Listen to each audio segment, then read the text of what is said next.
When you mention North Korea, what do you think of? No impression? That's right, because North Korea is one of the few countries in the world that is almost closed to the outside world. Although it was socialist in nature after its founding, it still maintains a high level of military readiness. The Korean People's Army, led by the Kim family, has reached 1.3 million.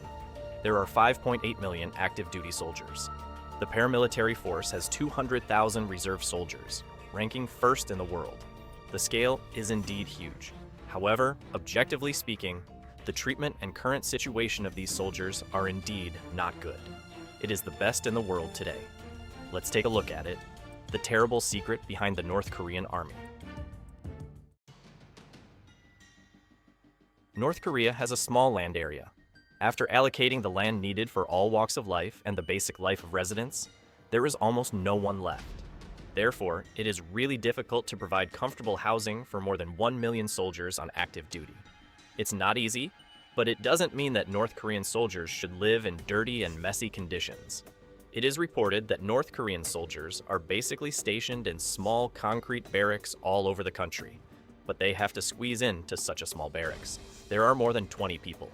Moreover, each soldier only has a small drawer to store his uniform and personal belongings. In addition to the small area per person, their overall food and accommodation conditions are also very poor. The problem of ventilation is particularly serious.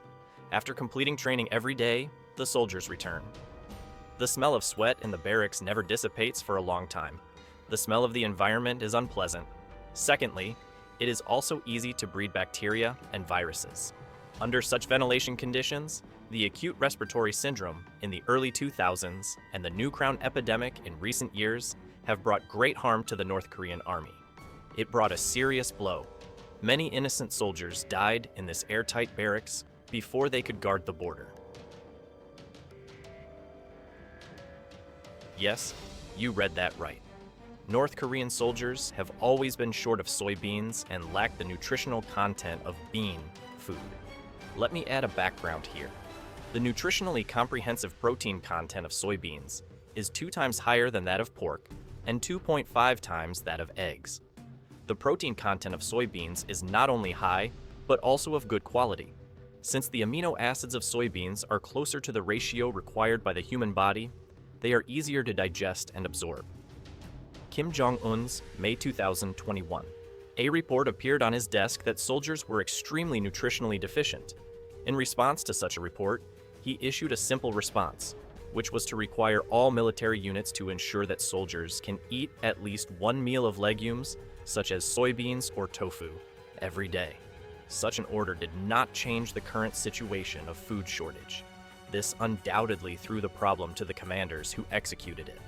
There were policies and countermeasures.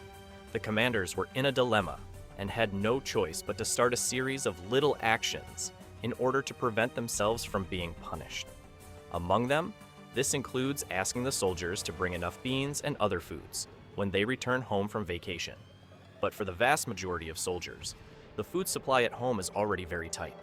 If they want to meet the requirements of their superiors, it's equivalent to emptying one's own grain depot, or being punished, or letting the family starve. If it were you, what would you choose? If you were born in North Korea, you may have been brainwashed by a unified voice throughout your life. This is not alarmist, but a fact that is actually happening. Otherwise, how do you think the Kim family was established without an armed revolution? One of the largest armies on Earth? The ruling Workers' Party and militaristic ideology will penetrate into people's lives and minds from all aspects from the time when children begin to learn to understand new things and have subjective consciousness. For example, kindergartens are decorated with cartoons of soldiers, propaganda cartoons of animals, using loaded guns to fight and destroy the enemy, the military uniforms we grew up wearing, etc. There is even a line in those widely sung songs. 3 million Boy Scouts will be the guns and bombs. We will be the generals. Weapons and bombs. Sacrificing oneself for the great leader and the country.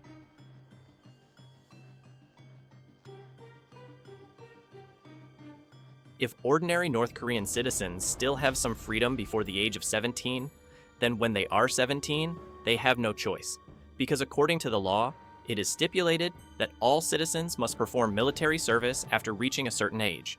There are no exceptions and no other options. This means that ordinary citizens have no control over their own life direction and cannot choose their own future.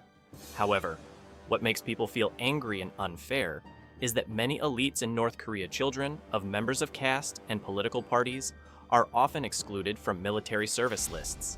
Even their current leader, Kim Jong-un, has never actually served in any branch of the military, despite commanding the entire military. In addition, due to the decline of the economy, the current military service requirements for length of service and height of men and women have also been reduced, which means that citizens need to enter the army earlier and move forward with a heavy burden. In addition to enduring the very hardships mentioned above, North Korean soldiers, in addition to the living conditions, they have to conduct worthless, second-rate training day after day. Since the cost of vehicles, fuel, ammunition, and other equipment is very expensive, the Army cannot afford the cost of training, so most of the time the soldiers' daily training is. While repeatedly learning theoretical knowledge and memorizing it, it is said that in addition to the full-day training, these soldiers also need to conduct night training. In addition, they also need to plant crops and raise livestock. This can generate income for the Army, and secondly, in addition, they also have a weird and cruel training program to show off their performances under the camera. You heard me right. It is a performance. At this time, in order to show the bravery and loyalty of the soldiers will perform smashing bricks with bare hands, blasting explosives to shoot at the enemies of American imperialism and capitalism, etc. The whole project is like a circus school. Maybe you think that these soldiers will get through if they grit their teeth and persist for a few years to complete their military service. But the reality is not like this, even after completing their military service. In the future, they will still need to accept various jobs arranged by the organization, such as assisting farmers to reclaim land and plant crops, helping workers to build water conservancy projects, etc. Take the Tyson large-scale hydropower station and Saibo Terrace project completed in 2016 as examples. Their construction is inseparable from various places. With the help of a large number of soldiers, the whole process was not simple at all. During this period, men and women had to work side by side. Male workers were mainly responsible for mining, developing land, and other infrastructure projects. Women were mainly responsible for cooking and cleaning. The key point is that these are all unpaid. Soldiers who participate in labor may receive some verbal praise and awards, but in all fairness, what effect does this have on their lives? You absolutely cannot imagine that not crying in some corner of the world would become an illegal act. Yes, this is what is really happening in North Korea.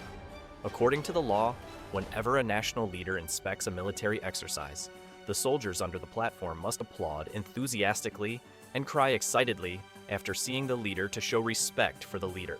Don't think this is a joke. Look at the enthusiastic performance of the soldiers in the audience at Kim Jong-il's death ceremony. This has become a fanatical behavior in effect. In addition, the soldiers not only cried, but also cried real tears. Otherwise, if they are caught by the supervision department, they will suffer the same punishment as those soldiers who did not cry. This includes assigning heavier labor tasks and even unbearable torture, if the circumstances are serious, such as being suspected of insulting the leader. Do you already want to flee this country after reading the previous 7 regulations on capital punishment? Do you feel that only by leaving this land can people be free? Unfortunately, things are not that simple. In North Korea, ordinary citizens and ordinary soldiers are strictly prohibited from leaving the country freely. It is not easy for soldiers to even enter and leave the army freely, let alone leave the country. Generally speaking, soldiers get very little leave. There are only about 10 days at least in the whole year, and in most cases, you still have to seek approval from your boss to go on vacation abroad. Unless you are sent by your superiors to some relatively friendly countries such as China to perform special tasks, you are not allowed to leave the country for any reason. It is so high pressure. It is true that not everyone can tolerate the policy, so it is inevitable that some soldiers will choose to defect. These defecting soldiers usually flee to South Korea to accept South Korea's pardon. but if they are caught on the way, the consequences are also conceivable. There is a rumor circulating in North Korea that the son of a senior military officer was shot more than 40 times on the way to defect. In the end, he luckily escaped to South Korea with parasites all over his body. I just said that the son of an officer was full of parasites. Don't you think it's strange? Why is that person covered in parasites? Having said that, we have to mention the backward medical care system of the North Korean military. According to North Korea's public health law, all citizens can enjoy comprehensive medical services for free, without insurance and no bills. Doesn't this sound great?